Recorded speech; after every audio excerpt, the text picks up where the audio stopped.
Hablemos de Historia es un especial de televisión creado especialmente por Radio y Televisión Educativa para poder preservar el legado histórico de nuestros héroes. En esta ocasión hablamos de Juan Pablo Duarte, nuestro padre fundador de nuestra dominicanidad, de nuestra patria, República Dominicana.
En el día de hoy conocemos el legado histórico de nuestro padre fundador Juan Pablo Duarte.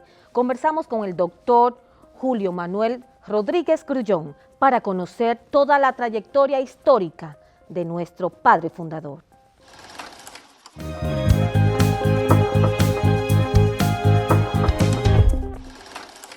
Hablemos de historia. Me encuentro con el doctor Julio Manuel Rodríguez Grullón, vicepresidente del Instituto Duartiano. ¿Quién es el doctor Julio Manuel Rodríguez Grullón? Es un médico, pediatra, me especialicé en Estados Unidos, que soy vicepresidente del Instituto Duartiano, encargado de investigación del Instituto Duartiano, entonces escribo trabajos en el boletín del instituto y eso es realmente lo que yo estoy haciendo. Que aquí tengo en mis manos, el más reciente. Pero ahí hay un artículo mío. Hablamos en este día de historia y hablamos un poco más de la vida que mucha gente tal vez no conoce, de nuestro patricio, nuestro fundador, nuestro Juan Pablo Duarte. ¿Cómo era Juan Pablo Duarte de niño? Bien, mire, Duarte fue el cuarto niño del matrimonio de José Díaz y su esposa.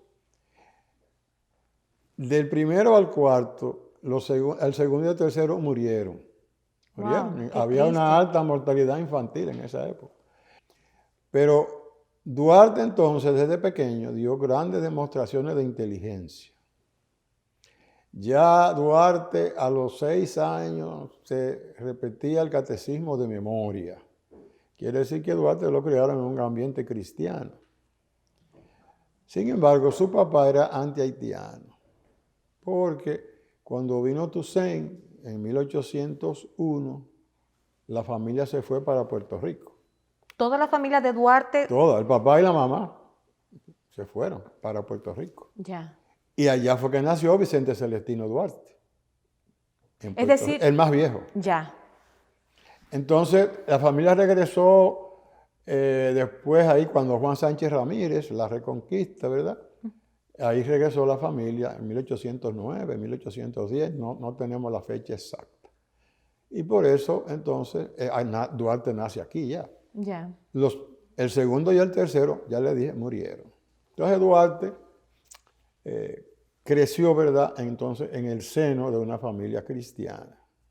Y con vamos a decir, un frente arduo contra los haitianos. En el hogar, un ambiente anti-haitiano, porque el papá, después que regresó, que vino la invasión de Boyer, que le llevaron un documento para que firmara apoyando a Boyer, se negó. Se negó, no firmó nada, lo mandó lejos. Doctor, dijo que podemos no firmaba hacer nada. un paréntesis. En esa época, los padres de Duarte eran de una clase media alta. El papá tenía un negocio de quincallería de productos del mar, de los barcos, y era un importador. Ya. Hoy lo llamaríamos un importador, el único que había en la ciudad en esa época. Y le fue muy bien. Por eso él adquirió esta casa, era aquí donde vivía. Y por eso él amplió el negocio y después puso una ferretería. O sea que Duarte, digamos que era de clase alta. No de clase media, como se ha querido decir. No, era de clase alta Duarte, porque su papá le fue muy bien en sus negocios. Entonces, en ese proceso que crece Juan Pablo Duarte, siendo un niño de clase alta, Sí. Viendo la actitud de su padre, Sí.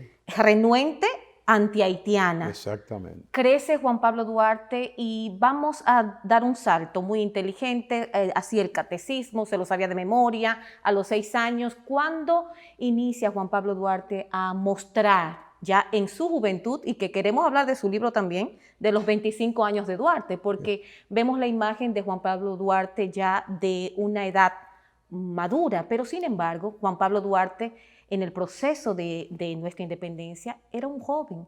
¿A qué edad empezó todo ese arduo trabajo? Vamos a llegar ahí. Como Duarte era tan inteligente y no había escuelas en la ciudad, los haitianos habían cerrado la universidad. Duarte iba a escuelitas particulares.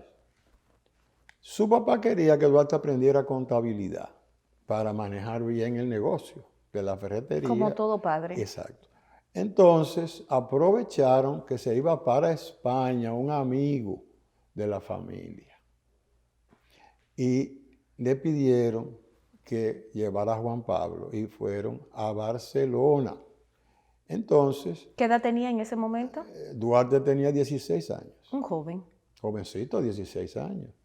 Entonces, cuando él se monta en el barco para ir a Estados Unidos, porque el viaje era para Barcelona, pero no fue directo, no había comunicación directa con Europa. Se iba a Estados Unidos y de Estados Unidos a Europa. Cuando él se monta en el barco, el capitán es un americano, de esto bien racista, y le dice: mira muchacho, ¿no te da vergüenza estar gobernado por esos negros esclavos? Dios. Le dice así en tono despectivo. Y entonces ahí fue que Duarte se motivó y le dijo: mire, yo soy dominicano. Porque ese era ya una manera de llamar a los habitantes dominicanos por Santo Domingo. Eso venía de muy atrás, de que cuando la despoblación de Osorio en 1605, los que se quedaron, ¿verdad? Cuando vinieron los otros, ocuparon la parte occidental de la isla, a lo que encontraron, le pusieron dominicano por Santo Domingo. De ahí fue que surgió ese nombrecito de dominicano.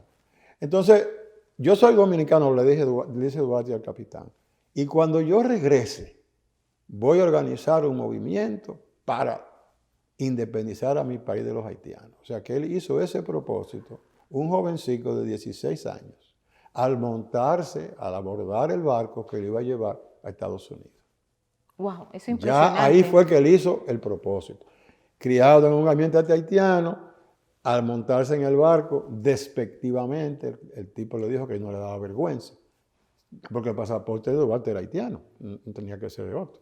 Que si no le daba este vergüenza, hombre alto, elegante, blanco, buen mozo. Y entonces ahí fue que le picó el amor propio y Duarte decidió hacer eso ahí.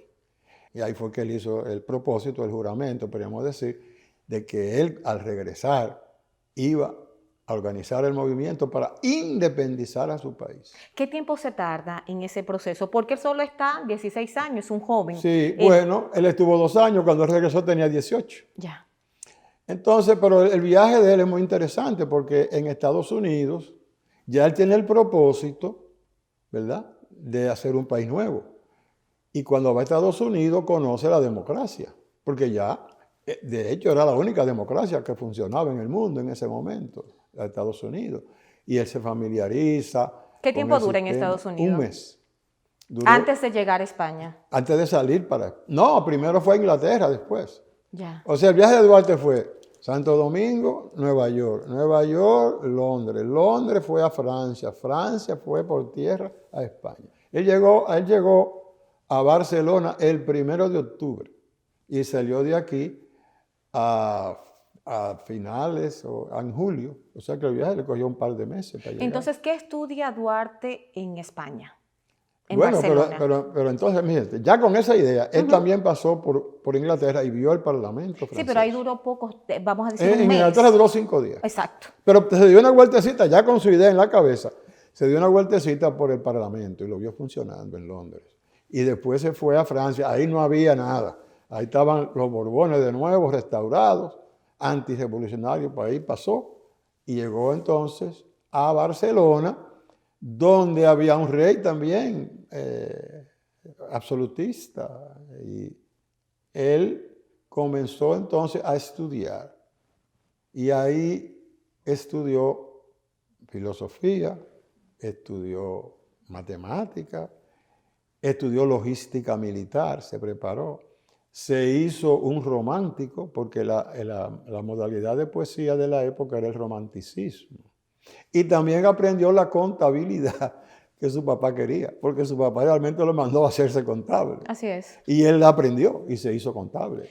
Por eso los contables muy orgullosamente dicen que Duarte es el primer contable Bueno, del el único, país. Y es verdad. Y dio cuenta de lo que gastó, Ah, pero sí, eso sí, más adelante. Todo más adelante la demostró. Así es. Pero al retorno de Duarte, dura 2 años Bien, allá sí. en Europa, en España. Barcelona. En Barcelona retorna Sí. el mismo proceso de regreso, ¿verdad? No sabemos la ruta del Ya regreso. no se sabe, Eso se no- desconoce. No está claro si vino directo, si fue a través la misma La misma ruta para misma llegar. ruta, no sabemos, porque ya después se restableció comunicación directa con Europa desde aquí. Pero no sabemos realmente la ruta del regreso. Sí que ya estaba aquí para septiembre del 1823. Él se fue de 16 años. Retorna de... No, ya estábamos en el 28 por ahí, que retornó de España. Él estuvo 2 años fuera, se fue a los 16 años, en el 31 fue que regresó, 1831. Entonces ya tendría que edad. 18. 18 años. Sí. A los 18 años Duarte llega a República Dominicana. Estamos con todo... Dominado por los haitianos. Dominado Y lo por- primero que le preguntan es, oye, ¿qué fue lo que más te impresionó? La voluntad de la gente de Cataluña de que tengan su fuero y como hacerse independiente. Un problema que hay en España todavía. que aún hasta el día de hoy. Que todavía lo tienen. Y entonces él le dijo que eso era lo que más le impresionaba y que él iba a trabajar para que la República Dominicana también se hiciera independiente. ¿Qué hizo Duarte en a sus 18 años? Viene a su casa, a su su padre. casa, ajá. Viene, bueno, a trabajar, podríamos decir, en la empresa del padre. Sí, Entonces, en la cancillería de barco y en la ferretería. ¿qué pasa en ese lapsus de tiempo con Entonces- todo ese conocimiento y con ese sentimiento gestor de libertad que tiene ya el joven de 18 años? Pero ¿qué acontece ahora ya en su tierra? Ya, bueno, entonces él comienza de tarde, cuando acababa del trabajo, a hablarle a los compañeros del barrio de por aquí, de la Tarazana, de independencia, de sus ideales, pone una escuela de esgrima para que ellos aprendan. ¿Era bueno en esgrima, motivar. Duarte? Sí, pero el mejor era Juan Isidro Pérez, que se hizo un fanático de Duarte realmente, Juan Isidro Pérez. Entonces ya él prepara el ambiente para la independencia. Y en el 1838 que es que él ve que está el ambiente propicio al ponerle Boyer el impuesto a los dominicanos para pagar la deuda De Haití. de Haití con los franceses por el daño que hicieron los haitianos a los franceses. Y los dominicanos decían, pero nosotros no tuvimos nada que ver con eso. ¿Cómo es que ahora no ponen un impuesto para pagar eso? Eso Y fue vamos a decir, 1838. la pequeña bola de nieve que se gestó. El detonante. El detonante para que la nación. Pero yo quiero hacer un paréntesis, doctor Grullón, para hablar de ese joven de 18 años, ya de 20 y tantos. ¿Se enamoró Duarte? Claro. ¿Qué pasó con esa? Oigan, Porque usted eso dijo hace es- un ratito, doctor, y perdóneme, que también fue un romántico por la poesía, ¿no? Sí, él es romántico. Mire, Duarte era muy activo socialmente en esos años. Se tiene constancia de que iba a los bautizos, porque en las actividades sociales eran bautizos y matrimonio Así en es. esa época. Y primera comunión. Eso era lo social que había. Se hacían algunas fiestecitas, pero básicamente las actividades eran religiosas. Entonces, Duarte aparece padrino en varios bautizos, asistente a bodas. De hecho, sabemos de que estaba aquí en septiembre porque figura como testigo en un bautizo. Ya. Así fue que nos enteramos que ya había regresado para esa época. O sea, además tenía novias. Imagínense, Duarte era rubio de ojos azules, blanco, elegante. Un tipazo en buen dominicano. Su primera novia, María, formal, de anillo y todo, Mariela Bobadilla. ¿Por qué no hubo matrimonio? ¿Qué nos cuenta la historia? No sabemos bien, porque ese compromiso se acabó. Ese compromiso se... ¿Qué tiempo? Pero el anillo lo tenemos ahí. Está aquí en el museo. Es decir, que él le llegó a entregar el anillo. Sí, un anillo de a compromiso a Mariela Bobadilla. Entonces, ese matrimonio se acabó y después... Ese matrimonio nunca se hizo. Ese compromiso. Exacto. Y entonces vino el noviazgo con Prudencia Lluveres, la nona, famosa por su belleza. Esa era famosa por su belleza. Y también le dio su anillo. Aunque ellos parece que estaban haciendo los preparativos para casarse. Porque un hermano de ella, de 16 años, Pedro Lluveres, fue con Duarte al Cibao en el 44. Un muchachito, ¿qué hacía ese muchachito en la comitiva de Duarte? Hermano de su novia. Yeah. Entonces, es una señal de que la relación iba ya camino de casarse. Pero como Duarte, cuando volvió a la ciudad, fue preso, que lo trajeron, y después lo expulsaron, no hubo matrimonio. Ok, entonces... Pero déjenme decirle que Prudencia no se casó y se quedó con su anillo. Wow. Y cuando trajeron el cadáver de Duarte, ella lo vio pasar con su anillo y lloró. Wow. Para que usted sepa. Prudencia Lluveres, la nona. No se es casó, decir, no ella se casó. se comprometió con él. ¿Y qué edad tenía ella en ese momento? Ese dato exacto no lo tengo. Pero eran jóvenes, de 20 y era tantos compañera años. de edad de Duarte. Duarte Ya. tenía 20 y pico de años y ella también. Entonces ese compromiso, hasta el día que vienen sus restos acá a República Dominicana, ella mantuvo su anillo. Wow. Y no se casó. ¿Y por qué no se habla tanto? Porque es una historia de amor muy linda. En el sentido, nunca se llegó a concretar, pero el amor de ella hacia él es impresionante. No murió. Así fue. Entonces Duarte llega al país, está, bueno, la parte gestora de conquistar a todos sus amigos. Sus amigos. Sus amigos que también eran de clase alta. Sí, sí. No, por eso dicen que la Trinitaria eran Duarte y los blanquitos de la Tarazana. Dios. Porque eran descendientes de españoles toditos. Y por eso fue que algunos de los trinitarios, cuando la anexión, se hicieron de la anexión. La favorecieron porque ellos eran españoles, eran hijos de españoles, igual que Duarte, sus amigos de la Tarazana. Con eso él comenzó a organizar su movimiento. Ok, ¿cuándo inicia ya de manera formal el grupo patriótico de los Trinitarios? Sí, en julio, el 16 de julio de 1838. Ok, ¿qué pasa en ese momento? Es decir, ¿ya Duarte había sido expulsado o no? No, todavía. Ok, empieza todo el proceso, entonces Duarte tiene, ¿qué cantidad de miembros? ¿O se reúnen de manera...? No, Duarte regresa en el 31. Hasta el 38, en esos 7 años, Duarte es un joven activo socialmente, tiene sus novias, y de tarde le hablaba a sus amigos. Conquistando. Exacto, para hacer una independencia, que había que independizarse de los haitianos. Pero cómo lo iban a hacer no lo sabían. No tenían nada organizado. Entonces Duarte ve el disgusto que causa ese impuesto y dice, no, yo voy ahora a organizar mi movimiento.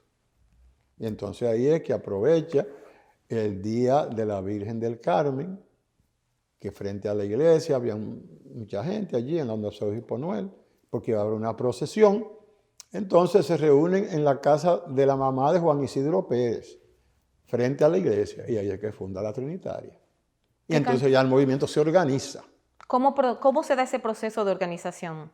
Bueno, hay un famoso juramento que es a donde explica Duarte la bandera, el nombre del país y todas las cosas que se van a hacer. Entonces, quien toma la decisión es el grupo de la Trinitaria, ¿verdad? Pero el grupo gestor de nuestra independencia, pero Juan Pablo Duarte como cabeza, Sí. ¿por qué nunca él quiso ser presidente cuando De la dice la República. historia que se le dio la oportunidad? Bueno, pero ya eso fue después. Sí, mucho tiempo después. Pero en el momento, él es el presidente de la Trinitaria. Ya. Y él es el líder, y él es el que organiza todo. Y se hace un ejército paralelo, y él es el general en jefe. O sea, era un movimiento con un aspecto militar. Y Duarte también ingresó en lo que era el servicio militar haitiano obligatorio. Y llegó a ser oficial, a un cargo de... Ya Duarte llegó a ser coronel en la reserva del ejército haitiano. Wow. Él Igual entró- que sus amigos, me imagino, porque usted mencionó una palabra hace un momento de que era servicio militar obligatorio. de los haitianos. Todos del los ejército. dominicanos. Es posible que todos sus amigos estuvieran. No tengo el dato exacto, Ok. pero es muy probable que sí, porque eran todo el que pudiera comprarse su uniforme. Los haitianos lo ponían a hacer ejercicios militares periódicamente y ellos estaban en la reserva. Era como una reserva militar que tenían los haitianos. ¿Cuándo se conoce Juan Pablo Duarte con Francisco del Rosario Sánchez y Ramón Matías Mella? Se piensa que ya para el 38 tenía relaciones con ellos, pero no eran sus íntimos, por eso ellos no aparecen entre los primeros 9. Aunque después ya se habla del movimiento de los que van a obedecer a los trinitarios, y entonces ahí sí aparecen ya Sánchez y Mella. ¿Cuándo es la primera vez que es apresado Juan Pablo Duarte y es expulsado de República Bueno, Dominicana? entonces fíjese. Duarte trabaja en secreto. Ujú, la Porque la sociedad Trinitaria. era secreta, trinitaria, porque uno solamente sabía de 2 más. Porque si se conocía, no pudieran delatarse. Además, Duarte escribió el juramento trinitario en un idioma particular. No fue ni en español ni en inglés, él se ideó un idioma. Él aprendió eso en Barcelona, porque en Barcelona se conspiraba contra el rey y había muchas sociedades secretas. Entonces, esas sociedades secretas escribían lo que se llama un lenguaje criptográfico, o sea que solamente lo entienden los que están ahí. Claro.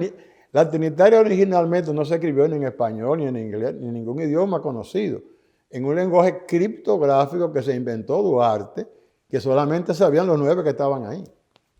Por eso te tomó hasta los 1890, no se supo ese juramento, que lo reveló Félix María Ruiz, 1890. No se sabía de ese juramento. Entonces, lo que le quiero decir es que es imposible trazar cómo se expande una sociedad secreta. Ahora sí está claro que Duarte viajaba y se hacía pasar por agrimensor. Para no despertar sospechas de los haitianos, Duarte se hacía pasar por agrimensor y se movía por todo el país. Y uno presume que también dejaba organizado su movimiento. Por eso cuando estalla el movimiento, estalla a nivel nacional. ¿Cuántos años después de la fundación del movimiento ya se da a conocer? En el 43, a los 5 años, que entonces viene la reforma haitiana. Los haitianos mismos se cansaron de Boyer, de pagar los impuestos, porque había un grupo en Haití que no estaba de acuerdo con esos impuestos. Y ese grupo se le reveló a Boyer en el Senado, en la Cámara de Diputados, y organizaron en Praslin una revolución contra Boyer en el 42, 1842. Revolución que se extendió por todo Haití y se extendió hasta este lado. Que el que la presidiera, Desgrot, de este lado, era revolucionario. Entonces, Duarte dice, pero ahora los haitianos están divididos. Este es el momento de nosotros entrar en acción.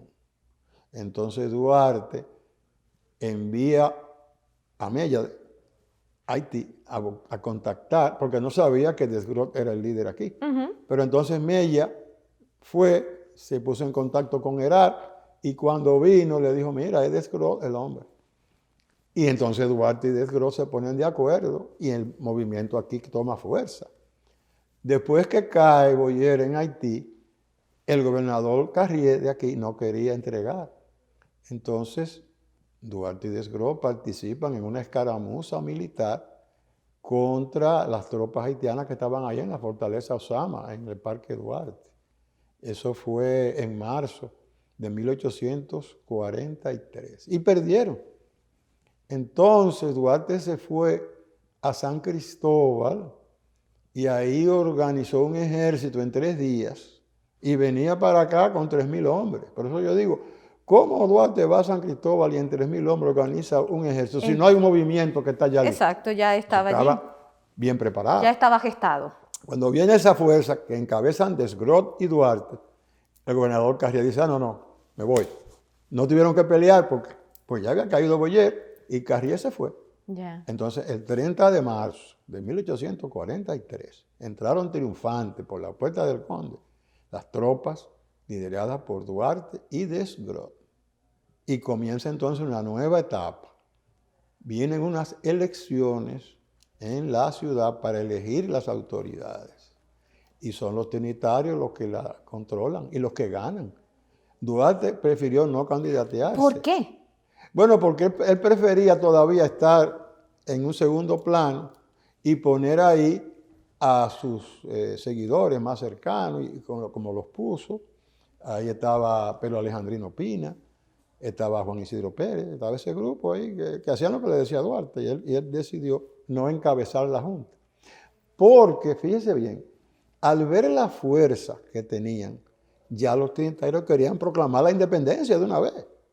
Y Duarte le dijo, espérense, tenemos que culminarlo a nivel nacional, porque este movimiento no está a nivel nacional. Entonces, él salió a coordinarlo nacional. Y el último sitio donde él dijo que estábamos más flojos es en el este. Y fue allí. Y en el este, los fuertes eran los mellizos Santana, porque nunca se dice eso, solamente se habla de Pedro. Pero Ya. Ramón era realmente el intelectual y el que gobernaba a Pedro. Pedro es el que le dirigía a los peones. Era el capataz. Era como un militar. Bueno, era el capataz, el que dirigía a los peones. Pero el intelectual era Ramón. Y Duarte solamente se entrevistó con Ramón porque Pedro no fue. Se dice que ya Pedro y Ramón, Bobadilla, les había hablado, que ellos quizás... Pero la verdad fue que Ramón le dijo a Duarte que sí, que estaba con él y que no se preocupara de Pedro, que él lo convencía.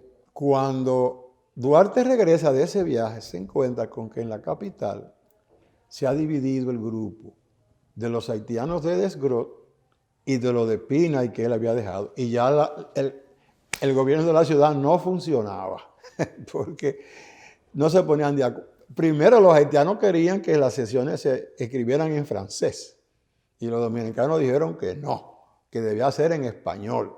Y por ahí comenzaron los pleitos. Y cuando ya Duarte regresa, que estuvo fuera 4 o 6 semanas, no había gobierno en la ciudad.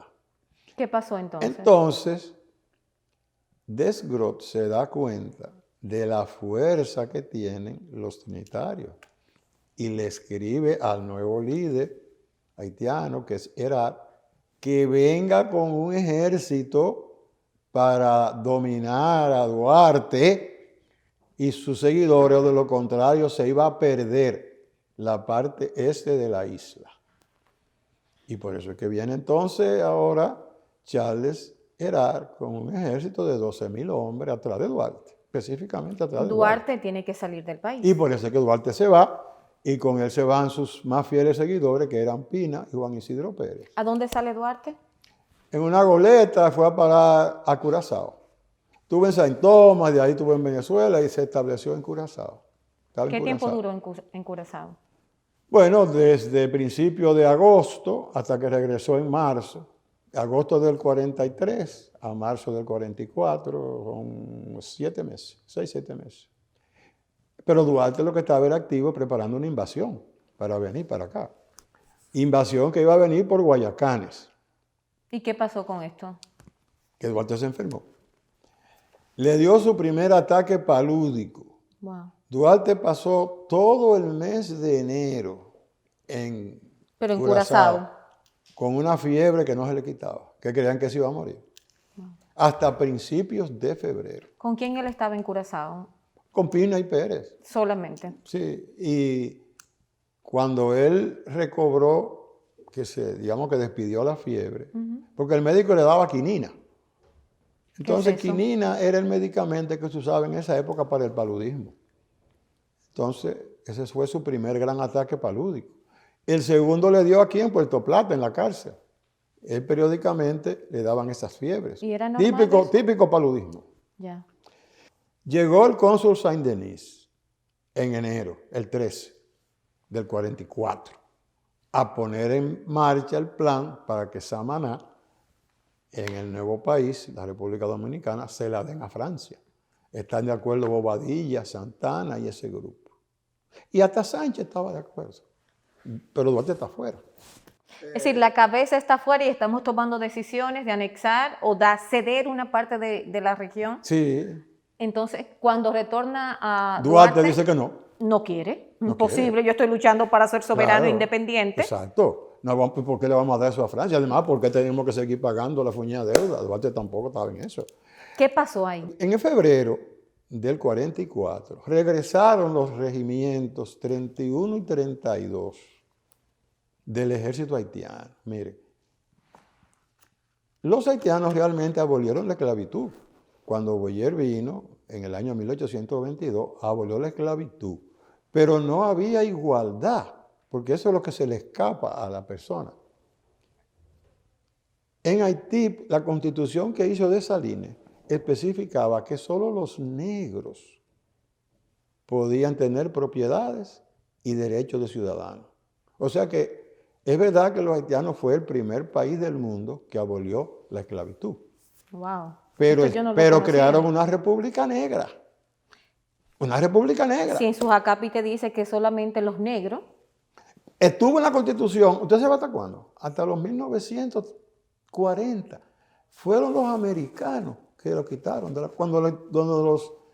hasta los 1940, los 1920 y pico. Los americanos cuando intervinieron Haití en 1915 y que estuvieron ahí hasta el 33, encontraron eso en la Constitución haitiana. Y fueron ellos que lo quitaron, no fueron los haitianos. Fueron los americanos que le quitaron eso a la Constitución haitiana. Y además todavía están pagando la deuda los haitianos de la independencia con los franceses. Todavía cuando vinieron los americanos ahí. Pero hablando de lo nuestro, de lo que pasó en enero y febrero del 44 fue que al abolir los haitianos la esclavitud, los dominicanos esclavos que habían, que no eran muchos, y eran la mayoría negros, entraron al ejército haitiano. Eran dominicanos, pero hicieron las compañías 31, 32 y 33.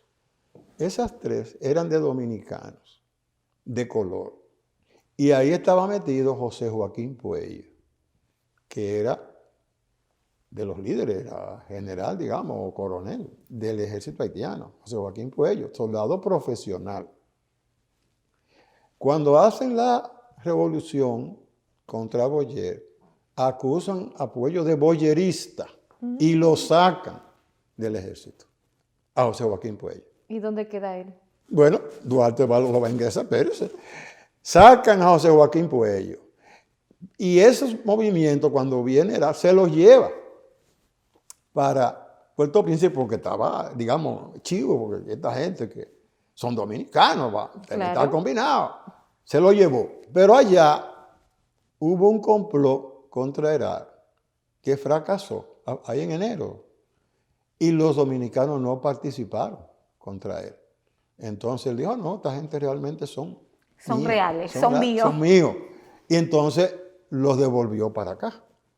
Llegaron el 31 y el 32 a principios de febrero. Entonces Melle que dice, pero esta gente me la capto yo, porque ellos son dominicanos realmente, son dominicanos. Y si ellos están con el movimiento, la ciudad no tiene defensa, porque esa era la defensa de la ciudad. Los regimientos 31 y 32 del ejército haitiano, que realmente eran dominicanos. Duarte ya se había conquistado a Puello cuando él se fue, porque él sabía que Puello no era ningún boyerista, y se lo conquistó, y estaba en el movimiento. Y entonces él es el instrumento que va a gobernar a esas tropas. Él era el militar de Duarte, digamos, José Joaquín Puello, que después lo fusiló Santana, pero bueno, él era el militar de Duarte.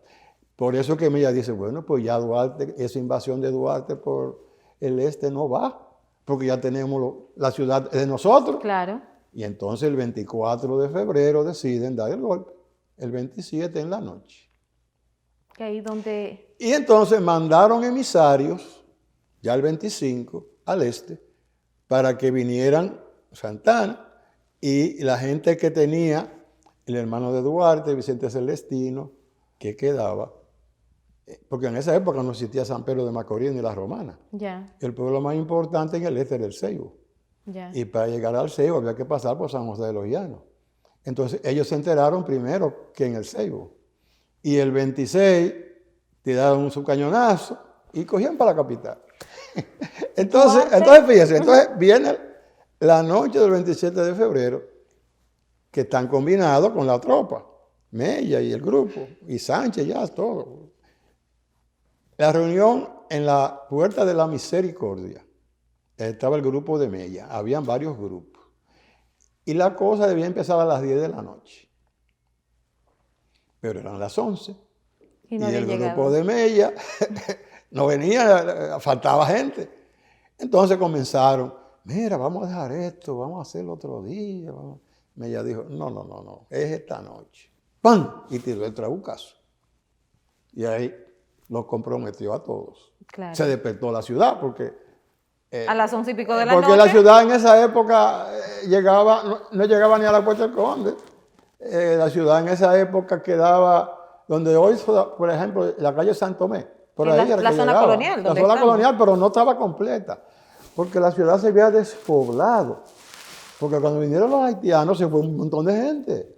Y cuando los haitianos aquí, cuando pusieron eso, que solamente los haitianos podían ser ciudadanos y tener propiedades, no podían dejarle herencia tampoco. Y hubo mucha gente que se fue.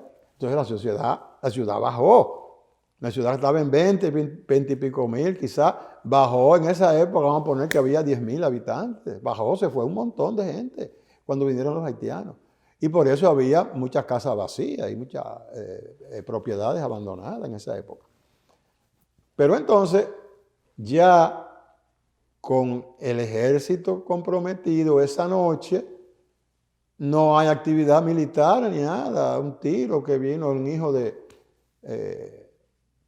Herar y lo tirotearon y se fue. Más nada, porque estaban todos combinados y se rindieron al otro día.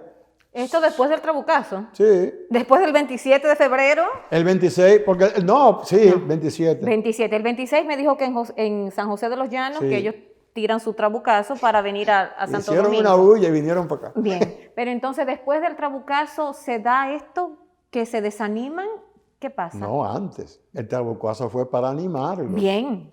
Bueno, después de eso ya se convergen todos en la Puerta del Conde, los grupos.